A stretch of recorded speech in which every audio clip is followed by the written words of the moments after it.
大家好，歡迎嚟到彭贏講經。而家嘅時間係2026年7月26號下午1點18分。我而家喺葡萄牙嘅 Porto。上一集咧就講到環遊世界呢一件事，其實唔係真係有咁多嘅計劃嘅，更加多咧會係一啲隨住我哋心意上嘅變改啦，用直覺而落出嚟嘅決定。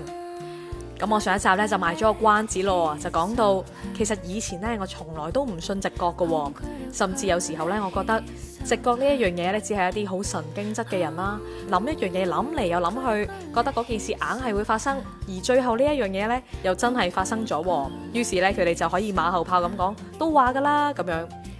但係咧原來呢一樣嘢我哋有陣時經歷咗自己都唔知道。喺上年7月份嘅時候，我喺德國經歷咗一個好 life-changing 嘅事件，令到我確切咁樣經歷咗直覺，改變咗我對於直覺嘅認知。今日我哋正式進入身心靈嘅範疇嘅時候，除咗想同大家討論直覺係點樣嘅一回事之外呢，亦都想向大家介紹另一個 concept 叫做共時性 synchronicity。如果你同以前嘅我一樣，覺得可能係一啲女人啊，又或者比較感性啊嘅人，佢哋提出嚟嘅一啲古怪嘅 concept 呢，我都建議你聽完呢一集之後，睇下會唔會改變咗你嘅諗法。事不宜遲，我哋今日正式進入新一集嘅彭贏講經。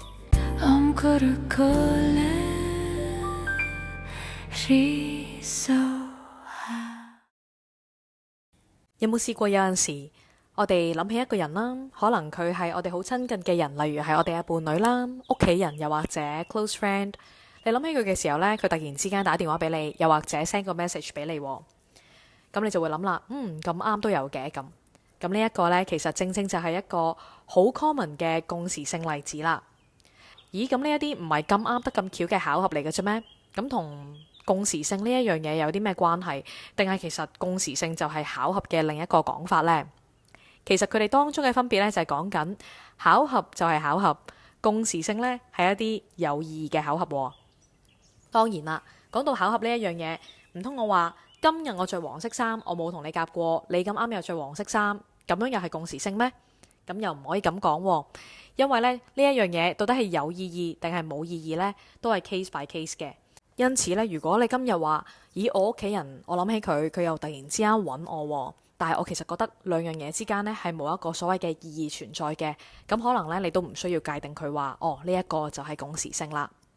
提出共時性呢一樣嘢呢，最有趣嘅地方就係有啲人認為呢，萬物呢其實係相連，而呢一樣嘢呢，你可以透過共時性去睇得出嘅。有冇試過有陣時呢，你可能有一啲嘅事情啦，有一啲好糾結嘅問題，你諗嚟諗去都諗唔到，但係喺你睇嘅嗰一本書下一頁呢，正正呢就係你需要嘅答案。呢樣嘢其實咧就唔係好罕見嘅，即使咧喺你身上冇發生過咧，我都肯定會有朋友啦同你講過有啲類似嘅事情發生過。有人就認為咧共時性呢一樣嘢，點解要專登界定佢出嚟，而唔係當佢一個普通嘅巧合呢？其實係想講俾你知，萬物咧其實係相連嘅，而且咧呢一樣嘢，彷彿咧就好似係想同你講，冥冥中自有主宰。有啲人咧就認為呢一個就好似上帝，又或者根據翻你自己嘅信仰啦，係一個 higher being 咧去提供嘅一啲指引俾你。講到呢度咧，唔知道你有冇經歷過一啲共時性嘅事件呢？如果你咧都仲係唔係好肯定乜嘢係共時性的話咧，唔緊要嘅，我正正咧就有好多嘅例子想同你分享啦。大約喺4-5年前呢，當我初初去接觸身心靈嘅時候咧，有朋友介紹咗一本書俾我，叫做《與神對話》。與神對話咧，可以講得上係喺接觸身心靈初探呢一樣嘢入邊呢，一本好經典嘅書籍嚟嘅，亦都係一本我好中意嘅身心靈嘅書籍啦。當時咧，我日睇夜睇啊，真係睇到咧夜晚都唔願意瞓覺。有一晚，當我又喺度睇緊呢一本書嘅時候，去到中間嘅一啲頁數，我記得咧有一個 chapter， 佢個名叫做《我愛你，你知道嗎》。然後呢，當我準備去揭去下一頁嘅時候，窗外面突然之間有人大叫 I love you。 嗰一刻呢，我係呆咗噶，因為講翻呢少少嘅背景就係，其實我喺香港係住喺一個我會叫做山區嘅地方啦，冇乜人嘅，咁個 neighborhood 咧都係非常安靜嘅，基本上過咗夜晚11點呢，都唔會有人喺條街度啦，更加唔好講話喺凌晨2-3點嘅時候會有人突然之間喺外面大叫 I love you。對於我嚟講呢，絕對唔係一個正常嘅事件嚟噶。咁於是啦，我都仲未 process 到喎。我去到下一頁嘅時候，嗰一頁呢，原來冇乜內容噶，佢上面只係寫住我愛你，你知道嗎？咁嗰一刻我就有一個嘅會心微笑啦。嗰一刻我會形容做呢，就係我嘅身心靈嘅 awakening。可能咧，你哋都會有聽過咧，唔同嘅人咧，佢哋講所謂嘅 awakening。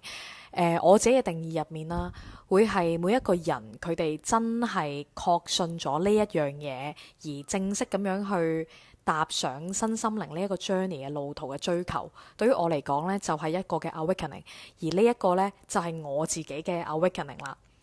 咁到而家，你如果問我，你覺得係真係有人咁啱得咁巧喺外面大叫 I love you for whatever reason， 定係真係 spirit 咁樣嗰啲？咁我答唔到你嘅。但係呢一樣嘢係咪真係咁重要呢？我覺得唔係嘅，因為有好多嘢呢，到而家呢一刻我都覺得係冇辦法去解釋，而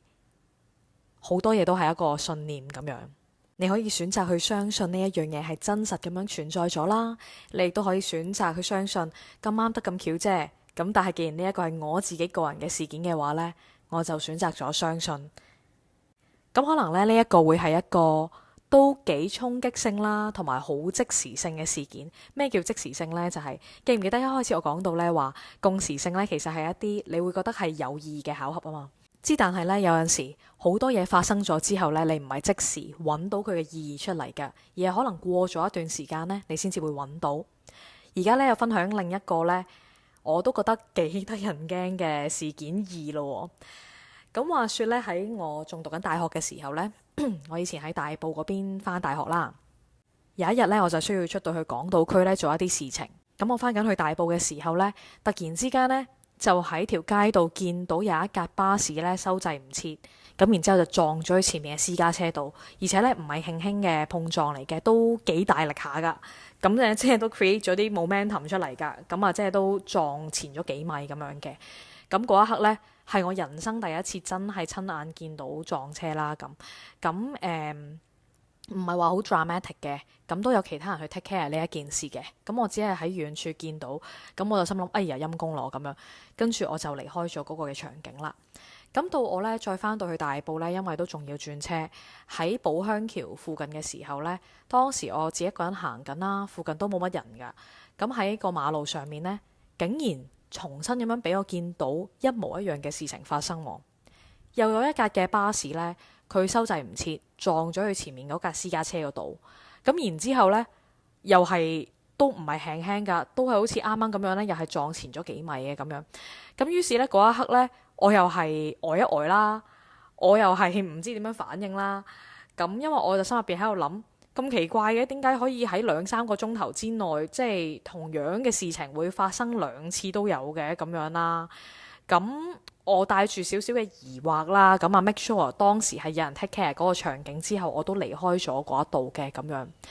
咁幾日之後冇事發生，幾個月之後冇事發生，幾年之後呢就有事發生啦。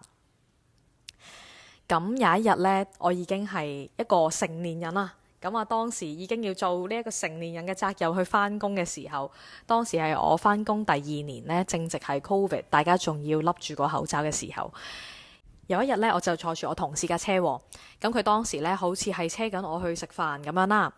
咁喺去到一個交通燈位嘅時候呢，我突然之間諗起呢一個幾年前讀緊書嘅時候發生嘅一個所謂 quotation mark 巧合。咁我就同佢分享翻呢幾年前喺我身上發生嘅呢一個事情喎。咁佢聽完都冇乜回應，因為其實大家都知道，都係冇嘢揾嘢嚟講咁樣啦。咁點知呢？第二日當我自己返工嘅時候呢，我就遲到，咁我就要飛的啦。咁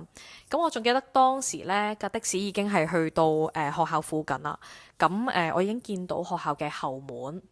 當時我仲記得呢嗰個嘅車費呢，可能係34個3定唔知44個3咁上下啦。總之呢，我喺度揾緊散紙嘅時候呢，嗰刻我合埋咗眼睛喎，即係好普通嘅眨眼。我合埋咗眼睛，我合埋眼睛嗰一刻呢，好似突然之間去咗海洋公園過山車咁樣啊！因為我突然之間成個人 feel 到離心力，然後我個 pat pat 升起咗。到我再擘大眼嘅時候呢，就嘣一聲呢，我就撞到前面嘅燈 pan。咁到我擘大眼嘅時候，其實我都唔知道發生咗咩事㗎，淨係覺得個頭呢有啲痛。然後呢，我望住前面個車頭，佢係 A 字形咁樣凹咗啦，出晒煙啦。然後個安呢就噗咁樣長響啦。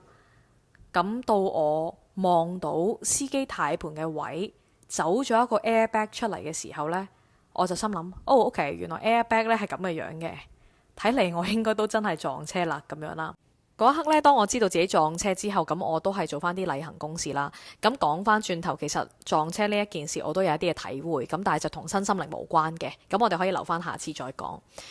咁到我最後咧處理完一啲嘅例行嘅公事啦，例如可能要同學校交代啊，同我自己嘅 teaching partner 交代之後呢，咁我都有同到早一日咧車我嗰個同事去講聲，因為佢都係我其中一個 teaching partner 嚟嘅。咁樣呢，佢嗰刻呢，比起我啊仲驚啊，因為佢同我講話，哇好多人驚啊！你琴日 exactly 咧同我講咗，你幾年前呢又見到人哋撞車又剩嗰啲，然後你今日自己無端端撞車，我覺得好恐怖啊！咁樣講真啦，都真係佢講嘅時候，我先醒起，係喎，我琴日自己有講過呢啲嘢喎，咁樣其實已經過咗成3-4年啦，嗰個時間線，點解我會嗰一日突然之間諗起3-4年前見過呢啲嘢，跟住第二日我又發生呢一件事啊？到底係因為我講咗，然後我 jinx 咗自己，即係詛咒咗自己啦，所以呢件事發生咗啊？定係因為呢一件事注定都係要發生，而我係早一日諗起呢一樣嘢，我嘅直覺提醒我呢一件事會發生。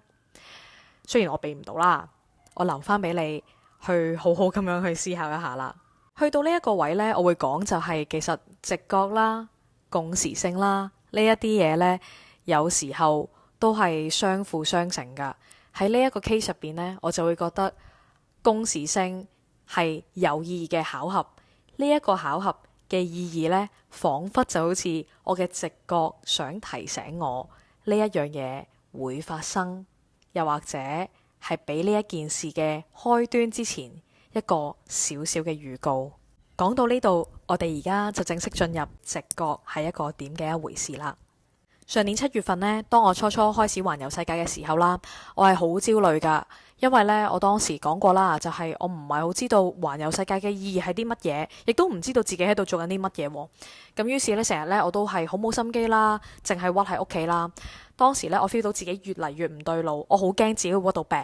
所以呢，我就打咗電話呢俾一個以前呢喺外國讀咗書好多年嘅朋友，問下佢我應該點樣做。咁佢就話啦，你每一日呢都出去行下啦，曬下太陽啦，逼自己喐下呢，唔好搞到自己喺屋企呢屈到病咁樣。咁我剔咗佢嘅建議之後，每一日呢我都會定時定候差唔多嗰啲時間啊，可能1-2點，又或者晏咗起身就3-4點咁出去行下，行可能最少都30分鐘啦。咁樣我呢就會翻返去自己屋企咁樣嘅。咁有一日咯，當我正準備出門口嘅時候呢，我突然之間有一個極度強迫性嘅諗法。當時呢，我就諗啦，如果有人呢，佢喺不論乜嘢原因嘅情況之下，佢去 harass 我。所謂嘅 harass 呢，我唔係講緊 sexual harass 嗰一種 harass，而係講緊可能挑釁我啦，可能係出於 racism，又或者乜嘢都好啦。總之，如果佢係用一啲嘅方法，可能言語上、行為上去挑釁我、去滋擾我嘅話呢，我應該點樣去做？當時呢，我都唔知點解自己會有咁樣嘅諗法，好奇怪。因為其實我係都幾與世隔絕，我唔係好睇新聞啦，當時都冇乜話點樣話覺得附近有啲咩 racism 啲人點樣提過啊，即係我係完全喺冇任何前設嘅情況之下呢，突然之間就有一個咁樣嘅諗法喎。咁我本來呢，有陣時會有一啲好 random 嘅諗法，咁樣你過咗就過咗啦。但係嗰次唔係，點解我叫佢做強迫性呢？係因為我真係完全呢係 get rid 唔到呢一個嘅諗法，我不斷喺度諗。出門口嗰一刻開始有呢個諗法之後呢，接住落嚟30分鐘嘅散步嘅路程啊，我不停喺度諗嚟又諗去，諗到呢個心呢好唔舒服啦，我 feel 到自己呢手手腳腳呢都係好凍啦，好似呢逼住自己呢一定要諗到一個 solution 出嚟咁樣。於是呢，我最後行到可能廿零分鐘嘅時候啦，我就諗啦，好多時咧呢一啲人，如果佢哋都真係出於一啲惡意啊，去對你做一啲唔好嘅事情嘅時候，其實佢哋都係想睇你反應啫。咁如果你俾佢哋真係得到佢哋嘅反應啦，咁佢哋咪即係會 achieve 到佢哋想要嘅嘢咯，係唔係？咁所以呢，我當時決定咗，我會一笑置之。如果真係有啲咁樣嘅事情發生呢，我笑一笑就算啦，咁樣。咁好啦，咁到我真係 settle 咗啦，諗好咗，OK，我有個 solution 呢。咁我覺得舒服咗少少喎，但係唔代表咧呢一個諗法又離開到，我都仲係 keep 住喺度諗。去到我行完啦，咁啊準備翻屋企嘅時候呢，去到我屋企樓下，準備過一條小馬路，已經見到屋企門口嘅時候呢，突然之間呢，隔離有一架黑色私家車駛過喎。當時呢，坐喺乘客位嗰度呢，有一個男人，佢揸住把水槍，向我嘅方向咧射過嚟，嗰刻呢，我嘅反應係笑一笑，因為我已經諗咗30分鐘，有人如果要 harass我就會咁樣做。結果我第一個諗法就係，哇，多謝晒宇宙，咁快俾個機會我實習啊！反正佢都 miss 咗，所以其實我唔係好在意理智上，但我心呢，極度唔安定，我個頭腦一片空白。當時行到返去我屋企門口，拎鎖匙出嚟嗰一刻呢，我嘅手呢震過貓王。I mean 開門嗰一刻啦，我就終於都崩潰咗啊！返到屋企呢，即刻坐低咗，喺度唞氣啊，喺度諗黐線，到底啱啱發生啲乜嘢事？點解咁得人驚？我喺30分鐘喺呢一度準備出門口嘅時候，我諗呢一件事會發生，結果30分鐘之後呢件事真係發生咗。同時呢，我又有啲慶幸自己真係不停喺度諗，因為如果唔係不停喺度諗的話呢，我應該都真係諗唔到一個 solution 去嗰一刻去反應啊。咁我唔係話到底呢一件事係我要追究佢點樣去發生啦，因為到依家呢一刻我都唔知道我到底當時佢係一個冇目標嘅 prank， 抑或係因為我係喺條街一個唯一嘅黃色面嘅人，咁所以佢要咁樣對我做，係咪 racism？ 我唔知道其實，但係呢一件事係經歷完之後呢，令到我真係好確切咁樣知道直覺呢係絕對存在㗎。我好相信呢一個呢，就係我嘅直覺喺30分鐘之前提醒咗我之後會有一件事情發生，而俾我呢去事先計劃好我一陣間應該要點做，係一個提醒嚟㗎。唔知道你哋聽完之後呢，有啲點樣嘅感覺？咁但係我都理身翻先，呢一啲嘅故事呢，係100% 完全真實。沒有任何一點一滴嘅水分喺度㗎。當然啦，你信唔信都係由你啦，信不信由你嘅。但係如果你聽到呢一度之後呢，你都覺得哇，聽落真係好神奇。其實喺你哋自己嘅生命入面，又有冇發生過啲類似嘅事情呢？未必好似我咁 dramatic 嘅，但係又有冇一啲小至突然之間有一個感覺，覺得自己唔應該行呢條路啊，後來發現原來嗰條路呢係突然之間封咗路喎，咁哎呀好彩揀咗另一條路啫。又或者大致好似我啱啱呢一啲好 dramatic 嘅體驗啦，會唔會其實你自己呢喺日常生活中你都有經歷過，但係你自己以前冇察覺到呢？其實呢，直覺有陣時唔一定要係事件性咁樣去出現啦。好似我啱啱講到話呢，自己係由細到大都唔相信直覺，但其實諗翻轉頭呢，我由細到大呢都有一個好強烈嘅感覺，一個好強烈嘅信念啊。即使眼前呢有一啲嘅困境呢，我都唔覺得係世界末日㗎，我都覺得一定係會有出路。咁並唔係我自己嘅家庭教育，我屋企人咁樣教我啦，亦都唔係有啲乜嘢老師去咁樣教我，而係我記得喺我有意識以嚟啦，我已經係有一種咁樣嘅感覺，而我真係一直都係 happy go lucky 啦，即使係有困境呢，我都一定係可以跨過到咯。咁呢一個係一個感覺嚟嘅，咁亦都可能係因為有住呢一個嘅感覺啦，令到我個人嘅性格呢比較係resilient 一啲啦咁樣。咁到底係有雞先啦，定係有蛋先呢？咁我都不得而知啦。但係咧，我就相信正正係因為呢一份嘅直覺啦，呢一份嘅信念呢，就一直都 carry 到我行到我人生而家呢一個嘅階段。希望大家咧透過呢一集嘅內容，可以察覺到直覺喺我哋日常生活中啦，點樣咧去幫到我哋啦，又或者會唔會有陣時我哋經歷咗一啲嘅共時性，我哋可以再思考多一層佢嘅意義，可能咧就會有機會幫到我哋去避免咗一啲唔好嘅事件呢。你可能會諗啦，其實我哋大家都有個腦袋喺度，我哋都可以透過一啲小心翼翼嘅計劃啦，又或者一啲嘅諗嘢嘅過程啊，可以去幫到我哋咧去避免好多唔好嘅事件咯。咁點解我哋仲需要直覺呢一樣嘢呢？好多嘢都唔係我哋嘅頭腦咧可以計算到出嚟噶。我唔係話直覺做出嚟嘅決定咧就有100%係正確，一定係啱嘅。因為講到底，乜嘢係啱，乜嘢係正確，乜嘢係好呢？呢一啲嘢咧，完全都係你自己嘅主觀感受嚟噶。假設今日你可能有一個嘅前設，你想一啲事情必然咁樣去發生，但係當你用咗你自己嘅直覺去做咗呢一個決定嘅時候，嗰樣嘢冇發生到喎，咁你咪可能會覺得嗰樣嘢係唔好咯，係唔係？但係我哋都係唔可以排除咧，有一啲嘢咧，其實你嘅直覺幫你擋咗，你自己唔知道嘅。咁我唔係話你一定要 drill 落去，哎呀會唔會一定係佢係幫我擋咗一啲嘢咧？我一定要揾到出嚟咧？我就覺得唔係嘅，我哋係唔應該勉強嘅，因為有陣時我哋除咗用我哋嘅感覺之外咧，亦都需要用到我哋嘅頭腦咧去幫助我哋分析，唔可以下下咧都係依賴晒100% 嘅頭腦啦，又或者100% 嘅感覺啊，因為如果係咁嘅話咧，就未免太過極端啦。透過今日分享咧呢一個德國嘅小故事咧，希望你都知道咧，直覺呢一樣嘢咧係確切嘅存在嘅，只係需要我哋咧多啲嘅留意身邊發生嘅事啦，我哋咧都可以有機會同我哋頭腦相輔相成咁樣咧去運用到我哋嘅直覺喎。今集彭瑩講經嘅內容咧又嚟到呢一度啦。如果咧要總括翻今集嘅內容的話咧，有2樣嘅事情想提醒你哋嘅。第一樣嘢係經歷第六感咧同埋妄想，其實只係一線之差嚟嘅啫。特別要留意嘅係咧，要小心去睇住自己嘅情緒。對於我哋自己情緒咧有一定嘅覺知嘅時候咧，就會留意到幾時係真正嘅第六感啊，定係有時候咧係因為我哋太過負面，有一啲唔好嘅感受，有一啲唔好嘅情緒，而令到我哋諗多咗都唔定啦。第二個我今日想提醒大家嘅嘢就係要尋求一個好嘅平衡。